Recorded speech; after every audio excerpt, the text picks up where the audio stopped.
Hi there, I'm looking for Mrs. Seymour. Mrs. Seymour? Hi.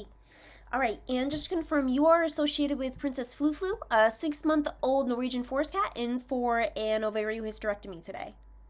Wonderful. All right, if you just want to follow me into room 3 over here, we can speak a little more privately about her discharge. Wonderful. All right, so just to confirm, you are the owner of Princess Flu Flu, actually going to be dealing with her this evening, if not the next 2 to 3 days. Wonderful. All right, so just to introduce myself a little bit, I'm Sydney, and you might recall me from this morning. I was assigned Princess Flu Flu's case for the day, so I helped with her intake, initial examinations, inductions. I monitored her during this procedure, and have been recovering her for the last little bit here. So she received an ovarian hysterectomy today, which I can absolutely assure you went very well. It was done in about 45 minutes, so her ovaries and her uterus are now gone. There was notable minimal blood loss, and she's been recovering very well for about the past 5 hours. So with that in mind, she did receive some general anesthesia today. So she's going to be a little woozy and a little nauseous inherently because of those drugs.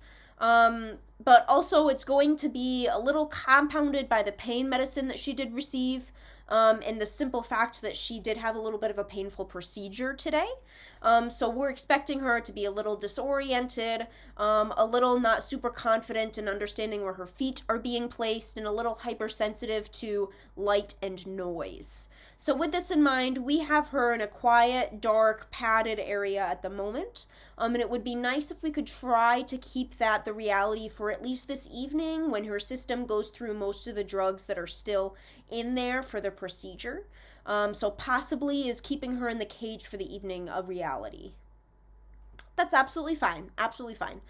So what we might like to do if that's not the case is kind of barricade her in something like a basement if that's a possibility. Wonderful. So in the basement, we'd like to keep a barricade, baby gate, whatever sort of thing that you have at the bottom of the stairs, such that she can't climb up them. We're really having a little bit of an issue at the moment with her being able to place her feet where she wants to, and we don't want her to fall down the stairs. But absolutely, basement's wonderful alternative. Now, with that in mind, studies do show that a faster introduction to food can help with a little bit of the healing processes to have the nutrients available. But we did already give her a little bit of that today. About 3 hours after the procedure, I gave her about half a can of just some Gerber chicken baby food. And that should be easily digestible. We'd love to do something bland like that tomorrow morning. But we'll keep it off for the rest of the evening. So try not to feed her for the rest of the night, and absolutely try to water down her dry food a little bit as you reintroduce her to it. And with that in mind, I have in my notes here that her normal diet is completely dry. Yeah, that's absolutely wonderful. So try to just water down her food over the next 2 to 3 days before you return her back to her normal diet. Just to try to make it as easy as possible to let her eat as much as possible, and not have it go down the wrong pipe. So wonderful. With that in mind, we have everything kind of in line here for a good surgical sort of rehabilitation, but there are absolutely the possibility for complications. So we are open for the next 2 hours. But after that point in time, if there is anything disconcerting, we're going to ask you to alert the emergency clinic, at which point call us after the fact and we can communicate with them. So things that should be disconcerting, we want you to alert an emergency clinic if there is any sort of excessive swelling or change to her body conformation that you could see. If more than 2 stitches fall out, but only within the first 5-day period when that tissue is really still trying to grow back. If there is any recurrent vomiting, excessive vomiting, or any bloody vomit or bloody stool, okay?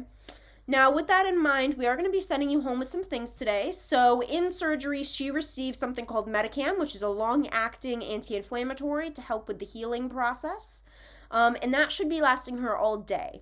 However, we will be sending you home with some to help kind of prolong that for the next 5 days. So these are pre-filled syringes, which we will be having you give to her, trying to be around the same time of day for the next 5 days, only once a day though.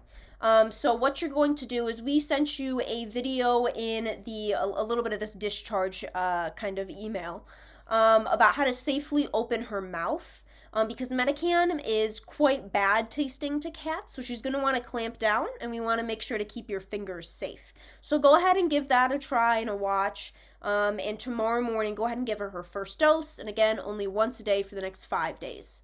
Now, that's going to help with the healing process, but more immediately, she does have some pain issues that we want to address. So we will be sending you home with some butorphanol. Butorphanol is a controlled substance, so we want you to be aware of that. If for whatever reason, let's say you get pulled over, you have a flat on the way home, you want to alert the policeman of that, or potentially if you need to, when you pick it up from the pharmacy, you will need your driver's license as well. So this is going to be half a tab, and we are sending you home with a pill popper to administer that.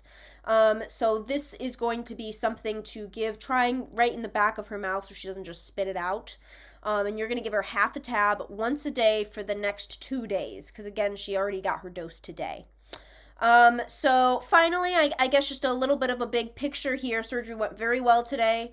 We want you to try to keep her in a quiet environment for at least this evening, and kind of reintroduce her to her diet over the next 2 to 3 days, keeping it bland as you incorporate that, and keeping with the medicines, which are both once a day. Now for a little bit of a follow-up here, we are going to want to remove the stitches in 7 to 10 days.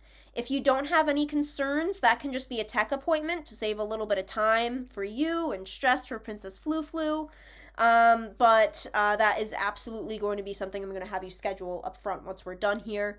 We are also going to be sending you home with some gabapentin, but that is for the stitch removal appointment. Just because touching that area shouldn't really be painful by that point in time, but it is sensitive, so we want to calm her down a bit, and gabapentin is just a little bit of an anti-anxiety drug to try and make the whole experience a little more fruitful for Princess Flu.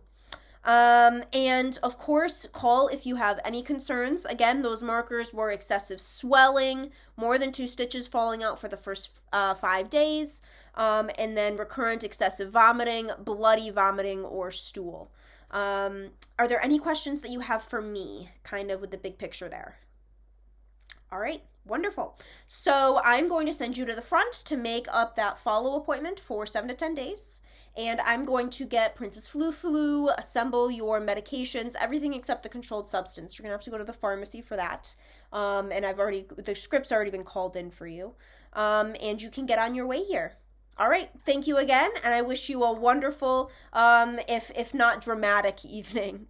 All right, thank you again. Yes, of course. Bye-bye for now.